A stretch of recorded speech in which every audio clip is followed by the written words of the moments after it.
सहस्राक्षायमीरुके अथोजे स्वानो हन्तेभ्यो करन् नमः प्रपञ्च सन्वर्तवयो जाम्मायाश्चते हस्तैकवः पराधा भगवो विजयन्तनो प्रवृतिनो विसर्जो आनपापुता अनेकन्निषदायिकवः पुरुषनि सत्य कहेंगे,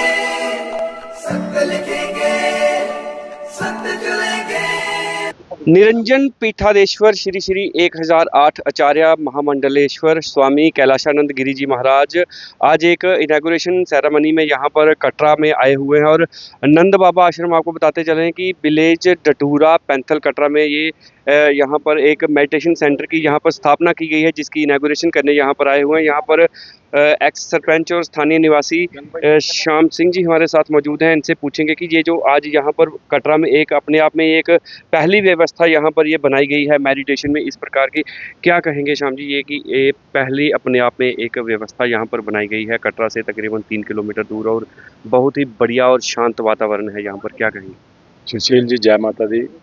ये बहुत ही खुशी की बात है कि आज एक हिंदुस्तान की एक बहुत बड़ी हस्ती जहाँ पे एक छोटे से गांव में यहाँ पे आई है, लेकिन उसका कारण जो है कि जहाँ पे जो नंद बाबा जी एक बहुत बड़े संत जहाँ पे हुआ करते थे वो तो अभी पूरे हो चुके हैं, लेकिन उसके बाद जहाँ पे एक ट्रस्ट बनाया गया जिसमें कीर्ति खजूरिया जी जो इसके अध्यक्ष हैं और गोपाल सिंह जी हमारे जो CO KDS होते हैं, या बाकी अंग्रेज सिंह जी या बाकी उनकी टीम,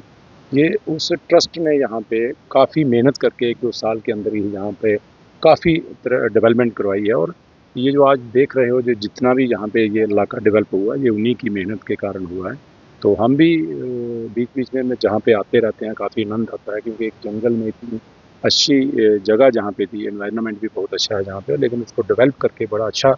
बनाया गया है। मेडिटेशन सेंटर की आज इनॉग्रेशन यहाँ पर महामंडलेश्वर द्वारा की गई है, क्या कहेंगे आप कि इस प्रकार की मेडिटेशन रहेगी और यहाँ पर रहने की व्यवस्था भी की गई है? जो लोग यहाँ पर आने के इच्छुक रहते हैं उनको क्या व्यवस्था यहाँ पर रखे, थोड़ा सा व्यवस्था के बारे में? देखिए, ट्रस्ट का मेन यही था कि यहाँ पे जो मेडिटेशन सेंटर इसीलिए बनाया गया कि लोग जहाँ पे आएँ और सनातन के बारे में, धर्म के बारे में जहाँ पे आकर जहाँ पे प्रचार भी होगा, और जो नौजवान पीढ़ी जो है हमारी जो धर्म से कहीं ना कहीं दूर होती जा रही है, तो उसको सनातन के बारे में जानकारी होगी और जहाँ पे आकर वो जहाँ पे अध्यात्म करेंगे। लेकिन बड़ी बात तो ये है कि जहाँ पे एक सिस्टम बनाया गया वैष्णो देवी के बिल्कुल चरणों में, जहाँ पे एक ये बड़े पहले होना चाहिए था, सरकार की तरफ से होना चाहिए था, श्राइन बोर्ड की तरफ से होना चाहिए था, लेकिन ये ट्रस्ट ने पहल की है कि जहाँ पे एक बहुत बड़ा आश्रम बनाया गया और जहाँ पे मेडिटेशन सेंटर बनाया गया और जहाँ पे ठहरने की व्यवस्था भी है, जहाँ पे गीता भवन बनाया, जहाँ पे धार्मिक पुस्तकें वगैरह रखी गई हैं, जो लोग इंटरेस्टेड हैं वो जहाँ पे आकर पढ़ सकते हैं। तो अभी काफ़ी इसका काम चल रहा है और हम ट्रस्ट का बड़ा शुक्रगुजार हैं कि उन्होंने बहुत अच्छा काम जो किया, जिससे हमारा सनातन धर्म आगे बढ़ेगा और सनातन की प्रचार प्रसार जहाँ से होगा, ये मैं कहना चाहता हूँ। श्याम जी, ये जो व्यवस्था यहाँ पर मेडिटेशन की गई है, जैसे अमूमन तौर पर हम देखते हैं कि बहुत सारे मेडिटेशन सेंटर्स, जैसे आप हिमाचल में चले जाएं और उत्तराखंड में चले जाएं, वहाँ पर उनके एवज में पैसे भी लिए जाते हैं और बड़े बड़े तरीके से वहाँ पर करवाया जाता है। यहाँ पर जो यहाँ पर इसका ट्रस्ट का क्या है कि लोग जो यहाँ पर आना चाहेंगे वो संपर्क किसके साथ करें, या फिर कोई इसकी फीस रहेगी या फिर निःशुल्क ही ये सेवा दी जाएगी? देखिए, ये तो बिल्कुल निःशुल्क है, यहाँ पे कोई फीस वगैरह का ऐसा नहीं रखा हुआ है, लेकिन ये जहाँ पे ट्रस्ट जो है जिसके अध्यक्ष कीर्ति खजूरिया जी हैं, यहाँ हमारे गोपाल सिंह जी जो यहाँ CO KD हैं, अब यहाँ अंग्रेज सिंह जी, ये सभी लोग दिन रात जहाँ पे मेहनत कर रहे हैं। हमें बड़ी खुशी होती है ऐसे लोगों से, क्योंकि इतनी बड़ी पोस्ट पे गोपाल सिंह जी हमारे जो जहाँ पे SDM की पोस्ट पे हैं, लेकिन दिन रात जहाँ पे मेहनत कर रहे हैं, आप देखते हो ये खुद जहाँ पे काम कर रहे हैं, अंग्रेज सिंह जी हैं, जहाँ ट्रस्ट के जितने भी लोग हैं, और कीर्ति खजूरिया जी खासकर जहाँ पे बहुत अच्छा काम कर रहे हैं, और जिन्होंने बिल्कुल निःशुल्क रखा हुआ है, जहाँ किसी का कोई पैसा नहीं ले रहे हैं, वो खुद यहाँ पे लोग जहाँ पे आकर लंगर लगा रहे हैं, हर वक्त यहाँ पे बैठे रहते हैं और सेवा कर रहे हैं, जहाँ पे कोई पैसे का वो नहीं है, ये सब निःशुल्क रहेगा और ये बहुत अच्छा स्टेप जो है इनकी तरफ से किया जाए। बहुत बहुत शुक्रिया। श्याम सिंह जी जो कि एक्स सरपंच रहे हैं, इन्होंने जानकारी दी कि जो ये आज यहाँ पर ये आश्रम यहाँ पर बनी में खोला गया है, इसका वृंदावनी यहाँ पर नाम रखा गया है और नंद बाबा आश्रम है, और यहाँ पर एक मेडिटेशन सेंटर की यहाँ पर आज इनॉग्रेशन की गई है महामंडलेश्वर स्वामी कैलाशानंद गिरी जी महाराज द्वारा। आपको बताते चलें कि जो भी यहाँ पर लोग आना चाहते हैं,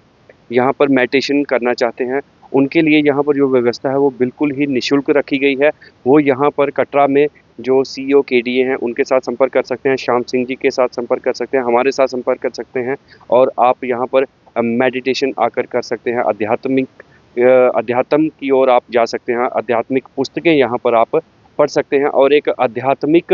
जो इन्वायरमेंट होता है उसका आप पूरा फील जो है वो यहाँ पर नंद बाबा आश्रम में आकर ले सकते हैं। कटरा क्योंकि भगवती का मूल स्थान है और कटरा एक आध्यात्मिक स्थान है। यहाँ देश नहीं दुनिया के छोटे बड़े सभी लोग आते हैं। भारत के सभी साधु महापुरुष भी भगवती के दर्शन करने आते हैं। मेरा माई से खूब स्नेह है और मैं बहुत बरसों से भगवती से प्रेम करता हूँ और मैं वैष्णो देवी निरंतर दर्शन करने आता रहता हूँ। मेरा मानना है कि कटरा की जो दिव्य भूमि है, कटरा की जो एक आध्यात्मिक भूमि है, इस भूमि की ऊर्जा को हमें बना करके रखना चाहिए और उस सात्विकता में, उस सनातन की परंपरा में कटरा का संरक्षण करना कटरा वासियों का धर्म है, कर्तव्य है, यात्रियों का भी धर्म और कर्तव्य है। उसी कड़ी में आज कटरा से थोड़े ही शहर से मुझे लगता है 2-4-5 किलोमीटर दूर वृंदावनी आश्रम किसी समय यहाँ मैंने सुना बड़े उच्च कोटि के साधु महात्मा रहते थे। आज यहाँ खजूरिया जी नाम उनका पूरा कीर्ति खजूरिया जी इस संस्था के अध्यक्ष हैं और ट्रस्टियों के माध्यम से यहाँ एक बड़ी सुंदर संस्था बनाई जा रही है। मुझे लगता है निस्संदेह इस संस्था से देश को एक सनातन की ओर जाने में बल मिलेगा, सनातन को सीखने में बल मिलेगा और जैन के जम्मू कश्मीर तो धर्म भीरु प्रेमियों की स्थान है ही, ये तो मठ और मंदिरों का स्थान रहा है और मेरा मानना है कि कटरा एक ऐसी भूमि है जिस भूमि पर आकर के साधारण व्यक्ति भी असाधारण हो जाता है, सामान्य भी असामान्य हो जाता है और दुर्जन भी सज्जन हो जाता है, दुर्जन भी सज्जन हो जाता है। तो निस्संदेह भगवती की कृपा है, भगवती का आशीर्वाद है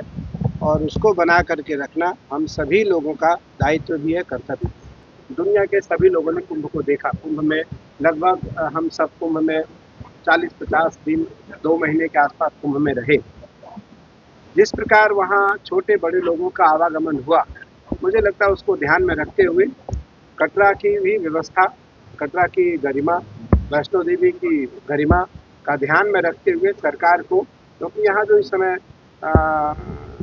लेफ्टिनेंट गवर्नर हैं मनोज सिन्हा जी मेरे बहुत प्रिय हैं, बहुत ऊर्जावान हैं, बहुत कर्मठ हैं, बहुत धार्मिक हैं भगवान के प्रति, भगवती के प्रति, क्योंकि वो धर्मस्थली से आते हैं, काशी से बिल्कुल उनका सटा हुआ घर है और काशी विश्वनाथ जी की असीम कृपा है उनके ऊपर। तो मुझे लगता है कि ज़रूर इस विषय पर